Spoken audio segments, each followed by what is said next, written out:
Живееме во време кога храната никогаш не била повеќе анализирана, декларирана и рекламирана како здрава, а граѓаните никогаш повеќе збунети што навистина внесуваат во организмот.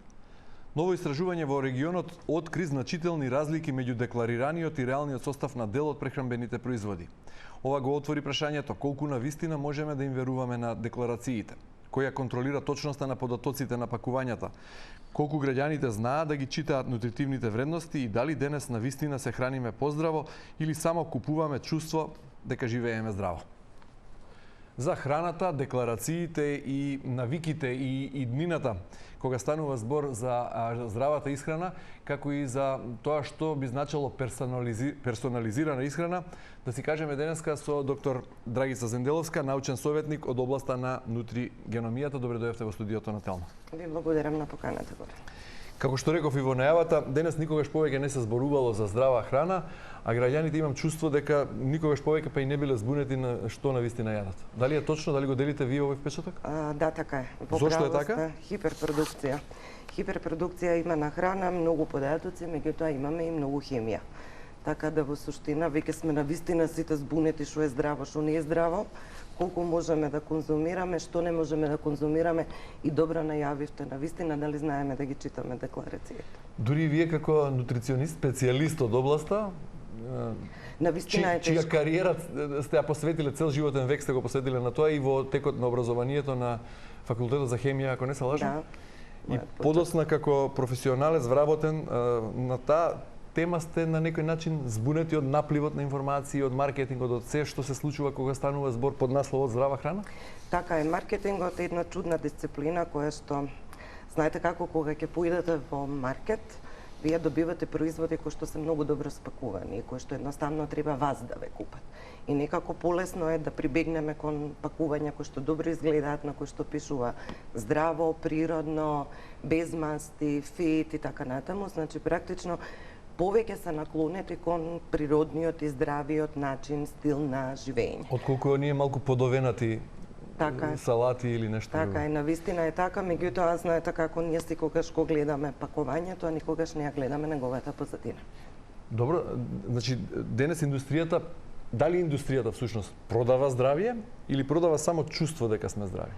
Па јас би рекла пола-пола, зависи од тоа што ќе најдете на рафтовите во маркетите, затоа што клучниот збор е во суштина личната карта на самите производи, а тоа е она табела, декларација каде што се наведени сите состојки по ред и сите нутритивни вредности на еден производ. Но прашањето и односно одговорот е дали знаеме да ги препознаеме скриените, маскираните супстанции внатре, кои се, што се, како се, колку се и така натаму. Значи ни треба малце повеќе едукација во тој дел. Кога на производ, одреден производ пишува да речеме натурал, протеин, фитнес, без шекер, што тоа навистина значи? Тука е трикот. Значи многу често кога гледаме енергетски вредности на производот што го купуваме, трикот е во порцијата. Тие секогаш ги пишуваат калориите на одредена грамажа. Вие можете да имате пакување од 200 грама, меѓутоа калориите се пресметани на 100 грама, така да или треба да множите пута 2 или да изедете половина од пакувањето кое што го купувате. На некој од производите може пишува мултигрейн. Мултигрейн не значи дека е здраво, значи дека има повеќе житарки, различни житарки и различни житни култури, меѓутоа дали е тоа цело зрно или се рафинирани житарки, исто така добро прашање. Многу често пишува без шекер или трикот, како што рековте, од кои шекери кога пишува на декларацијата, тоа е додадениот шекер внатре. Меѓутоа често индустријата знае тоа да го маскира. Значи може да напише малтоза, сируп од пченкарен скроп или пишува глукоза, лактоза, сахароза, мед, малтодекстрин и така натаму. Значи за шекери можете да најдете цела палета на зборови и термини кои што навистина можат да не збунат. И не е само тоа да речеме low fat или многу често сега здравиот начин на живот е поврзан со конзумирање на производи кои што имаат ниски масти, меѓутоа дали она што пишува не содржи масти, навистина значи дека не содржи масти. Не е така. Кога имаме low fat производи, дозволено е мастите да бидат застапени 0,5 грама. под 0,5 грама на 100 грама производ или оние лајт производи и така натаму. Сега вие многу информации дадовте во овој одговор. Така е. Веројатно треба цела научна дисциплина или треба да влеземе подготвени во маркет и да ги читаме. Меѓутоа, спомена во најавата, сега ќе ми дозволите малку подетално да кажам за што станува збор, за ново истражување во регионот, впрочем во Хрватска спроведено, што откриле тамошните научници. Имено хрватските научници открија значителни отстапувања меѓу нутритивните вредности што се наведени на декларациите и реалниот состав на дел од производите што се продаваат во маркетите. Истражувањето било спроведено врз 20 примероци на така наречена функционална храна и додатоци во исхрана збогатени со омега-3 масни киселини. Производите биле купени од повеќе трговски синџири, а потоа анализирани во акредитирана лабораторија. Научниците откриле отстапувања кај мастите, засистените масни киселини, протеините, солта и омега-3 масните киселини.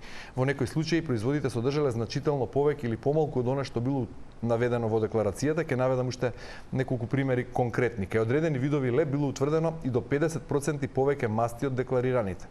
Кај чија семе биле измерени 31% повеќе заситени масти и 21% повеќе протеини од наведеното, додека кај семето од коноп биле пронајдени 21% помалку омега-3 масни киселини. Кај орејвите анализата покажала дури 57% повеќе јаглехидрати од она што било наведено на пакувањето. И така натаму, да не редам во интерес на времето, и прашањето што се наметнува сега, колку еден просечен граѓанин без вакви лабораториски анализи, истражувања и без да се повикува на одредени истражувања, знае да ги чита прво нутритивните декларации. Секој производ има позади код и пишува состав. Тоа е обврска, нели, на производителот? Тоа е лична карта, тоа е законска обврска, меѓу другото таму информациите кои што можете да ги најдете, како што реков, колку е калориската вредност на одредена грамажа. Меѓутоа можете да најдете податоци за јаглени хидрати, за масти, за шеќери, за сол, може да се најдат податоци и секако, ако е функционална храна од типот на додадени омега-3 или некакви витамини, треба да пишува и количината и нивната количина на одредена грамажа. Меѓутоа, треба да има податоци и за влакна, исто така и за протеини. Тоа не е законска обврска? Ако се додадени влакна, ако се додадени витамини, ако се додадени минерали, тогаш би требало да бидат наведени и тие нутритивни вредности, бидејќи во суштина функционалната храна е малце поскапа од нормалната храна и при тоа ја купуваме пред се заради тоа што е додадено омега-3 или се додадени некакви витамини и добро е вие таа информација пред се да ја имате. Тоа е таа лична карта која што секој од производителите практично е задолжен да ја стави како декларација на самиот производ. Меѓутоа, колку вие добро ја читате, е другиот проблем, затоа што тоа зависи од купувачот дали ќе посегне по тој производ или не. Така да рековте за ситени масти, за ситените масти како се поврзани практично со кардиоваскуларното здравје, така да воопшто не е добро да купувате производи кои што содржат повеќе заситени масти од декларираното. Меѓутоа, и сами кажавте, мора лабораторија, мора контрола практично на декларираните вредности. Всушност така е и настаната ситуацијата во Хрватска. И во заклучокот на студијата, хрватските научници наведуваат дека е потребен построг и посистематски надзор на нутритивните декларации, особено кај функционалната храна, ова што го велите вие, додатоците во исхраната, бидејќи потрошувачите честопати ги купуваат токму поради здравствените тврдења што се наведени во пакувањата. Сега прашањето е, ако ова се случува во Хрватска, една земја членка на Европската унија, како е кај нас? Кој треба да го контролира ова? Агенцијата за храна и ветеринарство ја контролираат, имаме и ние акредитирани лаборатории кои што се занимаваат со анализа на производите, и тоа не само од безбедносен аспект во смисла на микробиолошка анализа или анализа на тешките метали, меѓутоа има и анализа на составот и контрола на декларациите, така да колку често пати се прави тоа, дали е тоа на увоз, бидејќи ние имаме увоз и од земји кои што не се од Европска унија, што не значи дека ги почитуваат правилата кои што се зададени во земјите на Европската унија. Ако се сеќавате во 2024 година имаше токму од Хрватска вратен зеленчук, не се сеќавам дали беше зелка или беше зелена салата марула, која што исто содржаше хлорпирофос, тоа е еден пестицид Тоа обично кој што хрватите ни враќаат наш извоз. Да, така е, затоа што во 2020 година во Европската унија тој пестицид беше забранет, односно веќе е забранет од 2020 година, меѓутоа еве кај нас се случило да се третира зеленчокот со тој пестицид. Тоа е еден од, да речеме, поопасните, ако зборуваме веќе за пестициди или некаков третман на свежата храна, значи на овошјето и на зеленчокот. Меѓутоа, ако зборуваме за готовите производи, мојата препорака би била секогаш погледнете го составот. Што треба да гледаме на декларациите? Видете, кога ќе земете некој производ, многу е важно колку состојки има. Тие се обично наредени по процентот. Повеќе, поголем процент се меѓу првите, па после следуваат оние со помала содржина. Ако вие видите некој производ кој што има 20 компоненти внатре, тогаш тоа ви е еден од знаците дека е премногу обработен, практично, процесуирана храна. Така да, првото што треба да го направите е да изберете производ кој што содржи помалку такви состојки. Или пак да речеме, ако во првите 3 состојки ви се шекер, хидрогенизирани масти или делумно хидрогенизирани масти, тоа се заситените масти, тогаш вие треба да го оставите тој производ. Тоа е една од приказната, меѓутоа секогаш тие декларации честопати може да бидат и лажно маскирани. Значи, некои од адитивите, ако се сеќавате пред неколку години, многу често се зборуваше за адитивите кои што имаат некаква назнака. Да, факт е тоа дека адитивите може да бидат и од природно потекло, може да се користат и ензими, и ароми, и бои и така натаму, меѓутоа честопати тоа се синтетски хемиски соединенија кои што се додаваат со некаква цел внатре во исхраната. Па честопати ќе ги видите на декларациите и некое бројче, или ќе ви напишат некоја хемикалија која што е долга и тешка да се прочита, некогаш и тешко се читаат затоа што се со ситни букви, па ви треба лупа да го прочитате тоа, меѓутоа треба да ги детерминирате. Кој е најштетно и најопасно? Видете сега, ако зборуваме може би да ги поделиме во повеќе категории. Значи имаме бои, тие почнуваат од E100 до 199. Па конзервансите почнуваат од E200 до 299. Па после доаѓаат антиоксидансите, регулаторите на киселост од E300 до E399, доаѓаат згоснувачите, стабилизаторите, емулгаторите, доаѓаат засилувачите на вкус, кои што се можеби едни од компонентите кои што треба најмногу да ги пазиме. Да речеме овде мононатриум глутаматот. Тоа со која шифра е означен? Најчесто е E621. Со шеска напред. Засилувачи на вкусови се со 6 напред? Со 6 напред. Тоа е натриум моноглутаматот, кој што најчесто се наоѓа во сувомеснатите производи. Значи треба да даде една фина боја, еден убав вкус. Најчесто е компонента кој што ветера, кој што ви создава некаква зависност. И многу често го има во сувомеснатите производи, во паштетите, во виршлите и така натаму. Тоа е еден од тие кои што треба да ги пратиме и следиме. И почесто треба да се купуваат производи кои што не го содржат E621 или мононатриум глутамат. Тука треба да ги спомнеме и нитратите и нитритите, особено важно, затоа што тоа се конзерванси, и да речеме натриум нитритот ќе го најдете како E250, меѓутоа секогаш скоро се додава во сувомеснатите производи, го има во паштетите, го има во виршлите и така натаму. Тоа е поврзан со, ајде да речеме, има штетно влијание врз нашето здравје и сега во Европска унија прилично многу се намалени дозволените нивоа на овие конзерванси во ваквите сувомеснати производи и се надевам дека и нашите производители ги следат препораките на Европската унија. И тоа е со шеска напред исто? Не е со шеска, тоа е конзерванс, тоа е со двојка напред. Со двојка. И исто така треба да внимаваме на вештачките засладувачи. Знаете, во последно време некако помеѓу помладата популација континуирано се зборува немајте многу шеќери, треба да бидете малце повеќе на протеинска исхрана и така натаму. Меѓутоа, вештачките засладувачи воопшто не се добри за нашето здравје, особено аспартам и ацесулфам. Аспартамот можете да го најдете како E951 и е многу важно затоа што ако практично имате аспартам во некој производ, тоа се обично газираните напитоци. Тоа е вештачки производ за Тоа е сладувач? вештачки за сладувач. Од што доа и како го произведуваат? Синтетика. Има ли некаква природа во него или не? Не, тоа е синтетика, тоа е химикалија, вештачки за сладувач, меѓутоа можеби понекогаш има. Што е со оние природни од агаве, сироп од кактус, што Тоа се шеќери, меѓутоа сепак е тоа природна варијанта. Овие синтетските, особено аспартамот кој што го има и во бомбони, и во мастики за жвакање, го има во напитоци зеро и така натаму, треба да бидеме многу внимателни затоа што еве веќе во Европската унија многу честопати се прави регулација на реевалуација практично на дозволената содржина на аспартам.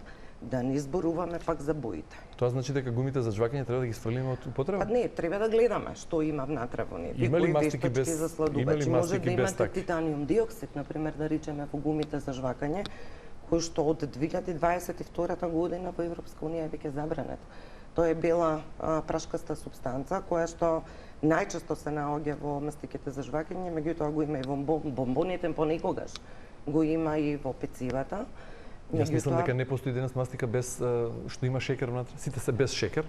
Тоа значи дека има. Меѓутоа без шекер, а не значи дека немате вештачки за сладувач, особено внимавајте на овие два. Затоа, значи треба комплетно да се исфрлат од употреба мастиките? Па ако има аспартам, јас не би ги користела. Добро, бидејќи работите со луѓе, доаѓаат кај вас на советување и на генерално како да ја базираат својата исхрана, каква е вашето чувство, колку луѓето разбираат што се тоа, ово што го зборуваме, додадени шекери, трансмасти, заситени масти? Треба малце повеќе едукација во тој дел, затоа што видите го. Колку просечниот граѓанин е информиран за ова и знае? Многу малце, меѓутоа веќе почнуваат да се развиваат апликации. Имате апликации каде што вие можете да го скенирате производот и практично сам да ви каже колку има внатре, колку адитиви има внатре. На крајот на краиштата Европската унија има база на адитиви кои што се дозволени во исхраната, па можете било кој скриен например, зборувавме пред малце за мононатриум глутаматот кој што велиме дека треба да се избегнува се почесто. Меѓутоа индустријата и маркетингот си го прави своето, па понекогаш место тоа можете да најдете хидролизиран протеин од соја или зеленчук и на таков начин го маскираат. Или екстракт од квасец, или многу често во производите со понизок квалитет ќе го најдете под некакви ароми или адитиви и така натаму и не е баш толку многу јасно напишан на самата декларација.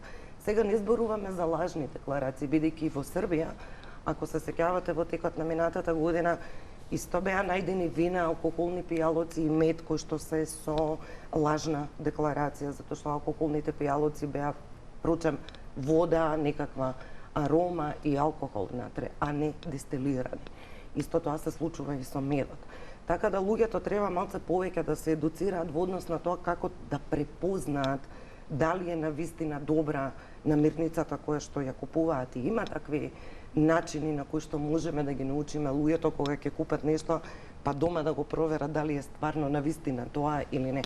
Особено оние кои што чинат повеќе или оние намирници кои што не се секојдневно вклучени во исхраната. Колку тоа што таа одстапка од што е декларирано и она што е реално внатре содржано во одреден производ треба да биде санкционирано и велите луѓето треба да се едуцираат, меѓутоа има ли систем, институција, може ли Македонија ваква каква што е да одговори на потребата да ги заштити граѓаните? Дали е тоа соеден криминал, на пример, ако се декларира нешто, а се продава нешто друго? Тоа не смее да се случи. Контролата сепак ја прави агенцијата, тие имаат и Европа има и систем за брзо известување, така да ние можеме да добиваме информации од таму, меѓутоа сепак одговорноста е на Агенцијата за храна и ветеринарство. Секако секој од потрошувачите може да пријави. Меѓутоа и во европските земји многу често, речи си секоја година се случува да има одстапки од она што е декларирано. Се случува. Од тоа што па дури и во една Швајцарија се случува, например, да продавате јунешко месо мелено, а во него практично да биде присутно пилешко месо.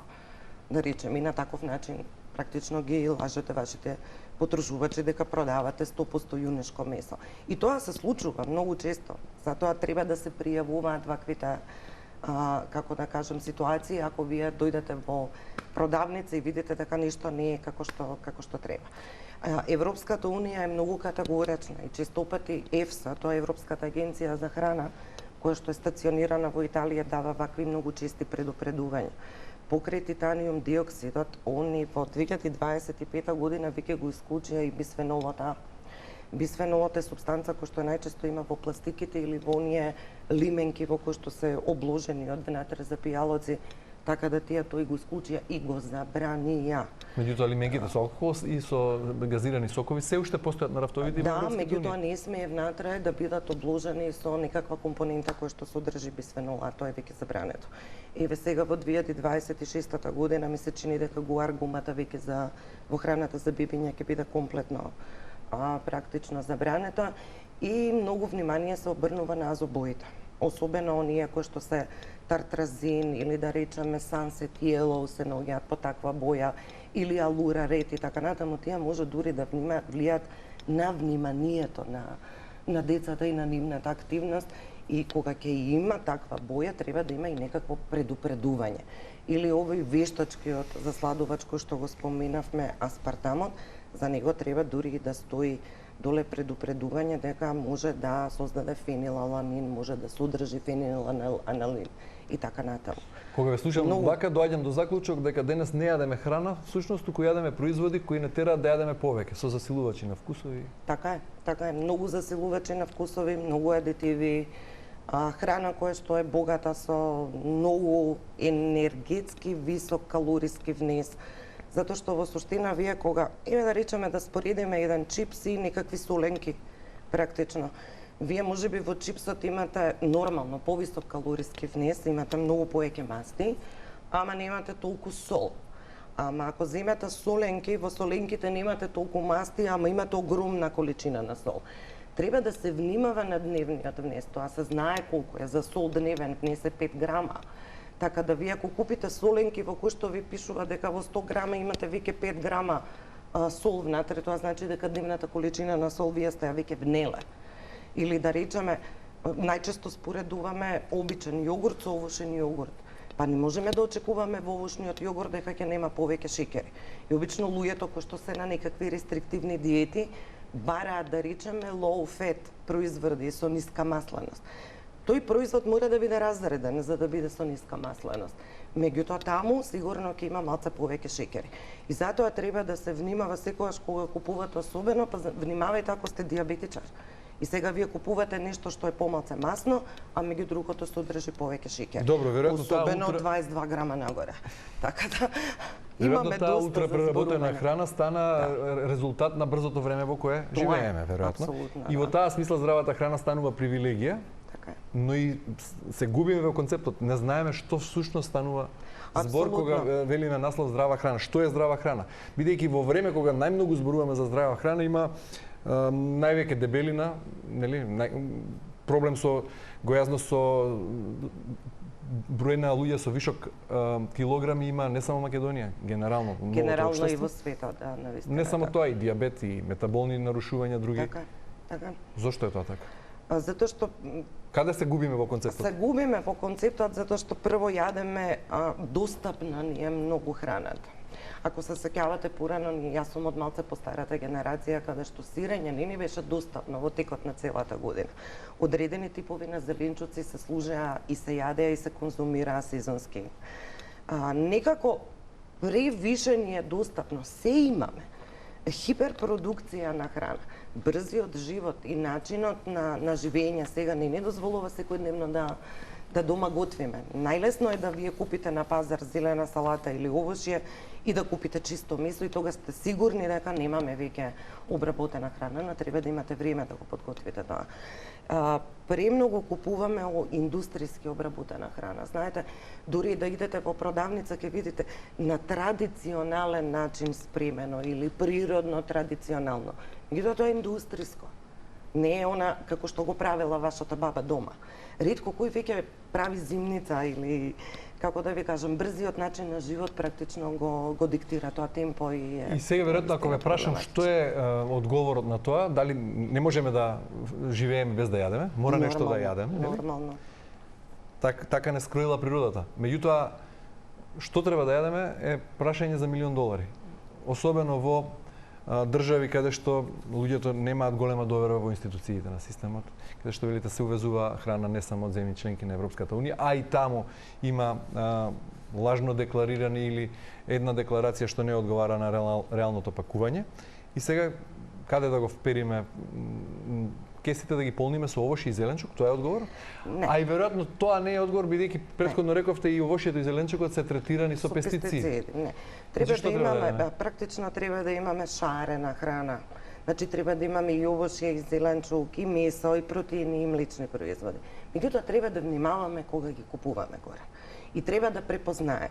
Еве на пример да речеме купувате кашкавал некаков во продавница и вас ви се нуди за 300 денари 1 килограм. Зарем мислите дека, да речеме, тој кашкавал би бил направен од вистинско млеко и нема да содржи никакви растителни масти внатре? Ако 1 килограм млеко е, пример да речеме 60 денари, а нас ни треба 10 килограми за 1 кило кашкавал, тогаш значи дека кашкавалот од 300 денари воопшто не е млечен кашкавал. А имате начини како да го проверите дома. Затоа што кога имаме таков кашкавал во кој што имаме многу растителни масти, кога ќе го ставите дома, кога ќе го загреете, тој многу брзо ќе се стопи, дури може и течност некаква да направи. Или можете да направите тест со сечење. Кога сечете такви кашкавали, обично се лепливи, како да сечете пластелин. Има начин како да го познаете сето тоа. Има начин да го провериме месото? За кое се зборува дека е полно со антибиотици, не? Антибиотиците не. Мора да се направи хемиска анализа за да знаете дали има антибиотик таму или не. Меѓутоа, многу е страшно што во месото, особено во кебапчињата, плескавиците и така натаму, се става вода, меѓутоа се ставаат и филери. Затоа тоа изгледа потешко, погломазно, така натаму, значи поголем волумен да има. И тука се користи карагенанот. Или многу често знаат и соја да додаваат. Така да има начин тоа да го проверите дома кога ќе ги подготвите, затоа што ако вие купите некакви кебапчиња или купите некакви колбаси кои што содржат соја, кога дома ќе ги приготвувате, ако има такви филери, тие ќе го изгубат волуменот, ќе се намалат. А ако имат соја, тогаш ќе станат, не знам, малце посуви и ќе станат практично помеки. Меѓутоа, производителите што прават? Ви пишуваат протеини од соја, значи наоѓаат начин како да го избегнат тој момент за да точно декларираат, да речеме дека во производот има некаква соја или има некаков филер за зголемување на волуменот и тежината. Има ли производи што граѓаните генерално ги сметаат за здравје, треба да ги избегнуваат, да не бидат дел од секојдневната употреба? А јас би рекла со вомеснатото и ултрапреработената храна. Добро, тие не ги сметаме за здраво.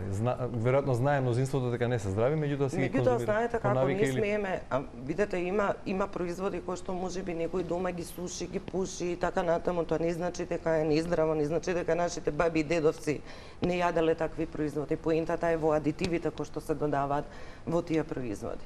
Затоа што еве ќе појдете на пазар и ќе видите исто така некоја зелена салата која што можеби испрскана со пестициди и не помината каренцата на пестицидот. Или ќе одите ќе купите во продавница најскапото маслиново масло и ќе мислите дека вие дома имате екстра вирџин, а во тоа италијанската мафија го мешала со нешто друго во Италија претходно. Да, меѓутоа првото што можете дома да го направите е практично да го земете шишето и да го ставите во фрижидер. И да проверите на вистина дали имате квалитетно маслиново масло.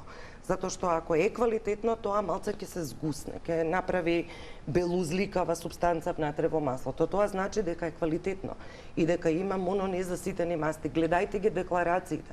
Не може маслиновото масло ладно цедено да има заситени масти од 15 грама нагоре. Тоа не може да биде квалитетно маслиново масло. Сега, во Грција, да речеме, или во некои други европски земји, вие ќе видите на маслиновото масло пишува ацидити. Значи, дава декларација за ацидитетот.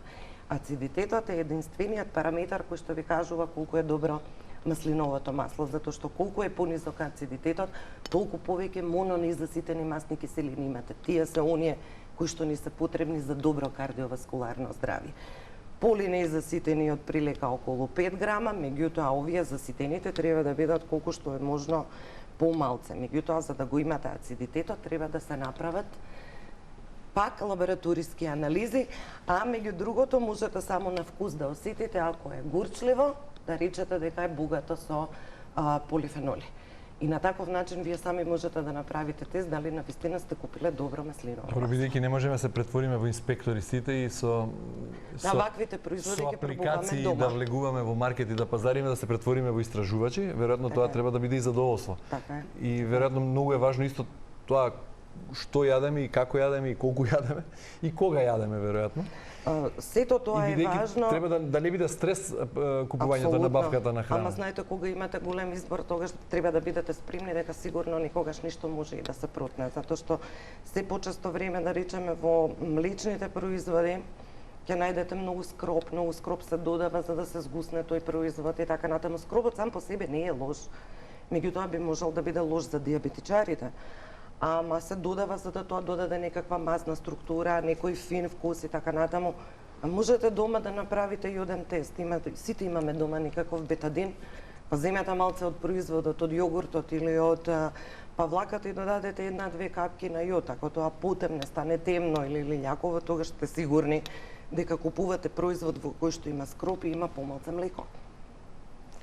Добро, бидејќи рековте, проблемот денес е од многу. Модерниот човек всушност го има изгубено чувството за вистинска глад и ситост, веројатно јаде и од навика, јаде и од стрес, не јаде од потреба и веројатно тука е се тие проблеми што настануваат. Меѓутоа, ако вие како нутриционист би требале да креирате препораки за исхрана или како совет до гледачите што не гледаат, различно од она што сме го учеле пред 20 години, во неможност да се вратиме на времето на нашите баби и дедовци како ја подготвувале храната и како ја конзумирале, што би било сегашниот таа препорака прилагодена на новото време брзо? И на се ова што демне како стапица во маркетите? Апсолутно. Прво треба да зборуваме индивидуално. Не за секој препораките можеме да ги генерализираме. Значи персонализирана исхрана? Апсолутно. Ако генерализираме, тогаш би рекле возрастен човек треба да внесува до 2000 килокалории, децата до 1500 и така натаму. Тоа значи дека секој треба да направи лабораториска анализа дали е отпорен на глутен, дали е интолерантен на... Тоа може во суштина секој сами да го примети кога јаде храна со глутен, дали има проблем со глутенот или нема. Значи ќе има надуеност, подуеност, тежина во стомакот и така натаму, може да се направи интолеранција. Меѓутоа, она што треба да го персонализираме, значи дека ние треба да ги сведеме вашите дневни нутритивни потреби на вашите потреби. Дали имате хронични заболувања, немате хронични заболувања, дали сте здрави, дали вежбате, колку трошите, колку треба да внесете денеска и така натаму. И не би сакала голем дел од намирниците да ги атемизираме. Значи, во суштина, зошто да не се јадат јајца? Јајцата се 100% нутритивни, многу. Нас не треба храна со високо прехранбено богатство. Тоа значи повеќе хранливи материи, а помалце калории, за да можеме да одржуваме некаква тежина. И секако, да не внесуваме храна која што има заситени масти. Се почесто возрастната популација кај нас, па дури и помладите, имаат проблеми со лошиот холестерол, со висок холестерол. Тој доаѓа токму од трансмастите и токму од заситените масти. Идете во продавница, купувате, не знам, некакви соленки или некакви здрави, не знам, чипсови, не знам што, и вие тоа го конзумирате со некаков јогурт. Така да може да има доста заситени масти, може да има доста шеќери, па на таков начин, мислики дека се храните здраво, вие внесувате премногу калориска храна. Морам да ве прашам и како нутриционист, каков е вашиот став во однос на диетите, односно различните режими на исхрана? Многу популарни се во последно време и оние постоења од 16-8 аутофагии. И секој си има различен стил на живот и исхрана. Каков би бил советот од нутриционист во однос на тоа гладување во текот на денот? Односно... Не е тоа препорачливо за секого, особено за луѓе кои што имаат хронични заболувања. Да речеме здрави, дали е здраво? Во суштина не му одговара на секако, не одговара на секого. Последните истражувања во Америка покажуваат дека практично со таков интермитент фастинг или со аутофагија може дури да се зголеми ризикот од кардиоваскуларни заболувања. Сега имаше една огромна студија за тоа. Видете, ако се храниме како што се хранеле нашите предци, не јадете после 7 саат, 7 часот на вечер или 8. Вие до 8 часот наутро вие имате природни 12 часа на јадење. И за мене тоа е еден од најдобрите начини на интермитент фастинг, да речеме. Треба да имаме доручак и треба да имаме ручек, вечерата може да биде нешто лајт, некоја ужина измеѓу и така натаму. Јас сум човек кој што не е повеќе, не би сакала да давам рестрикцијски диети не на долги стази и секоја диета треба да биде пропратена не со гладување, туку со јадење. Веќе ако правиме некаква елиминација, ќе правиме елиминација на одреден тип на храна со цел да можеме да го добиеме посакуваниот резултат. И ако за крај треба да споменете 3 работи кои секој човек треба да ги примени, промени како навика на исхрана или да ги внимава кога купува исхрана, што би биле тие 3? Да купуваме свежа храна. Тоа ми е многу важно. Храната да биде свежа.